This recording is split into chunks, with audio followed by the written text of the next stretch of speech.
there was no need to continue the conversation and went back to his craft and took off.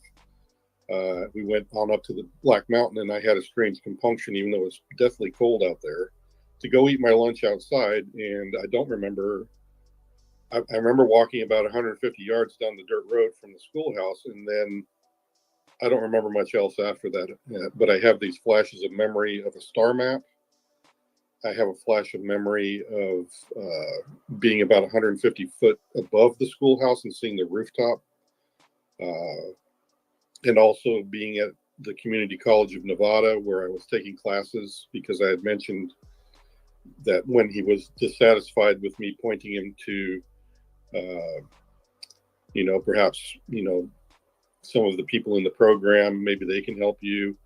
And then he was like, no, I'm not going to go talk to them. They're barbarians and murderers. He was like, well, do you have any other suggestions? And I could only suggest that, there may be a metallurgist on staff at the college that I go to. And he just said, where is that? So I have like another flash of memory where I remember walking into my college with him and talking to some clerk at the desk about whether they had a metallurgist on staff on his behalf. So your encounter with him was fairly a long period of time then? Yeah, because I don't remember much of my lunch at all, honestly. I don't even know where my lunch went. I don't even remember eating, honestly. And then you just said, let me quote, you just said that you saw him go into his craft and take off. Is that correct? Yeah, but that was like 50 yards off the roadside. That was when we were stopped in the convoy for the first time, and that's when I first talked to him. Okay. And then the missing time occurred after I went up to the schoolhouse. Gotcha. Well, what kind of craft was it? And was there anything special about how it took off? That, I think, James Fox's film will cover. Cool. Appreciate it, Jason. Hey, thanks, Jason. Thanks for all your time, brother. Hey, real quick, we got Joe Mercia. He's unable to raise his hand. He wanted to ask you a question real quick, Jason, and then we'll fall back into the flow of hands. Go, Joe. Thanks, Rob. Thanks, Jason. No problem, Joe. I don't know what we're dealing with. I always struggle. Is it extraterrestrial, interdimensional, time travelers? And I see Gary Nolan come out and say he does not think we're dealing with extraterrestrials. Mm-hmm. When I hear your experience, it screams extraterrestrial. What do you think? What's your opinion? Are you open to it having absolutely no connection to something extraterrestrial? I believe it's extraterrestrial. Whatever you want to call an extraterrestrial, that you can split hairs on all you like. Whether they're us from the future, all of that kind of stuff is out of my purview. Like I said, I've never had one of them laying on a gurney and had staff around me that could tell me their DNA, where they came from, and all that kind of good stuff. All I know is that the reason I believe it's extraterrestrial is because that star map that was implanted in me that day, it was not from around here. And I didn't even know where that part of the galaxy or the stars was until somebody told me that was part of the constellation Leo. And apparently there's something to do with the big red star that's inside that constellation is where he was from. I definitely got the impression that that's where he was from. Jason, just to maybe compare your account with people who have recited your account, did the being have any sentiment or message to you about the driver of the vehicle you were in or the other individual in the vehicle? No. Other than the fact that he was very civilized. There was another person in the vehicle. I thought he was by himself. Yeah, I did not see any other entities. I meant so you were on the range and you were out there in a vehicle, right?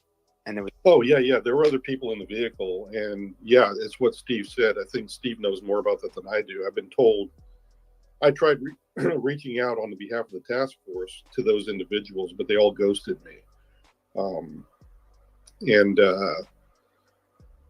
Then Steve, after talking to him today, yeah, I agree that he probably had heard. And like I said, I had one other person confirm what Steve told me today. Wow. Okay. With that, yeah. So you and Something Steve are happened. confirming the same account from two totally different perspectives. Yeah. So I think that's kind of what it was happening. But yeah, there were, let me see. There were 3 other people in the vehicle with me. Okay. There was another 2 or 3 vehicles behind me in the convoy, but they probably couldn't have seen the guy that was standing in front of me because I'm pretty big to begin with. And they probably only would have seen what looked like me talking to somebody in a uniform. So the only people that were there in the car with me, at a certain point, I remember looking over and they had this blank look on their face, like their mind had been numbed. Wow. And so they may not even remember the experience, for all I know. Thank But like I said, they ghosted me. Yeah.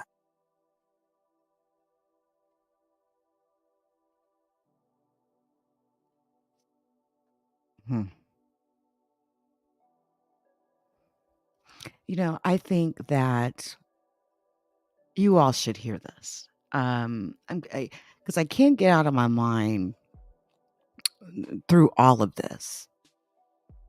With all of this that's happening, the one thing that kind of sticks in my mind is how wrong it is for our government to hide something so dangerous, not giving us an opportunity to even protect ourselves. If they don't know, like, what are we waiting on them for? If our own government doesn't even understand it, then maybe some public, a lot of this stuff does need to make its way to the public, because you'll find when you're siloed off like that in some sort of like silo government operation, you're only going to have so many people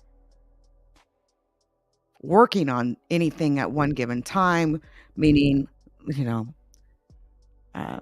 less people, right? Because you don't have public eyes on it. Less people, the less ideas you're going to get. The more people, the more eyes, the more ideas that will, sort of light up, so to speak.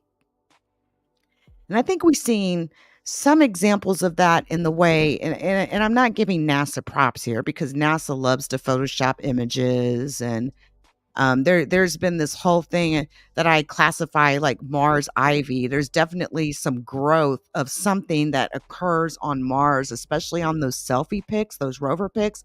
There's a reason why NASA started getting selfies every day. There's been so many images I've caught of, and it's hard to explain or describe because it isn't Earth, right? But I classify it as ivy because it reminds me of an ivy plant, the way this stuff grows, very geometric in nature, very specific in nature. But, I don't know what it is. But to me, it just seems irresponsible for people to hold this knowledge, knowing that if there is a malevolent, and that's, these words, benevolent, malevolent, they've been, big in the human psyche recently. Malevolent means evil, wicked. Benevolent means, good. They're coming in peace, that sort of a thing. All these groups are not benevolent. Just like all human beings aren't benevolent. And so there is a valid question about the harvesting of souls. And again, if our own government doesn't have answers, and it's been decades, I think it's only right that we know what danger we may be up against as human beings that walk on this earth every day. This isn't just a issue that affects Americans. This issue affects everyone worldwide. These beings have been known to pop up in every single country on this earth. There's a lot of activity that happens in South America, for example, Mexico, Brazil. I mean, I'm just naming countries. Everywhere. And especially hot spots where war is taking place. Why is that? I've heard everything from capturing souls to fresh DNA, or they just want to watch. And personally, in my opinion, I do think there's some sort of correlation or link to things that the Bible has said, right? The watchers. Just monitor, observe. What if some of these, we know about the fallen angels, and that's a theory if we lean towards the theological. There's been several pastors that have talked about this. Demons and Satan building an army and all that sort of a thing. There's so many of these beings, so many different types. What if they're just upgrading? Imagine a synthetic android robot, somewhat biological, somewhat organic. That'd be the ultimate dream for many robot makers out here, wouldn't it? Ultimate dream. So listen, as I take this, I'm going to wind it down, but I'm going to throw out a little bonus content out here for you all, because I'm talking about all this harvesting of souls and all of this. I'm telling you, when you get an opportunity, do a little research on it. It is very interesting. It's scary. Makes one wonder, would there be worldwide religious panic? Again, there seems to be this narrative floating seriously about these beings claiming to be our creators, right? There's even all this talk about the Anunnaki and all this stuff. Oh, they created us. They cooked us up in a tube. It was a golden phallus. All that sort of a thing. And that narrative has made it into the mainstream. The most recent show on Netflix, Three Body Problem. I don't know if you guys had an opportunity to check it out. I did. What's the narrative? Our Lord, the aliens are coming. And when we got to like episode 5, 6, 7, and I realized that was what the narrative was, I was like, oh, okay. Okay.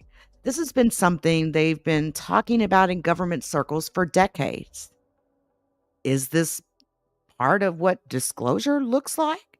I do think that our government will release things, even if they're accidental, right? Like we've been hearing about Project Kona Blue. It was accidental, an accidental leak. I don't know how it was accidentally put out there, but it was accidental. But I believe they've been trying to they try to get these narratives in front of the public to kind of see how we would react to it. Right? But I want you to hear this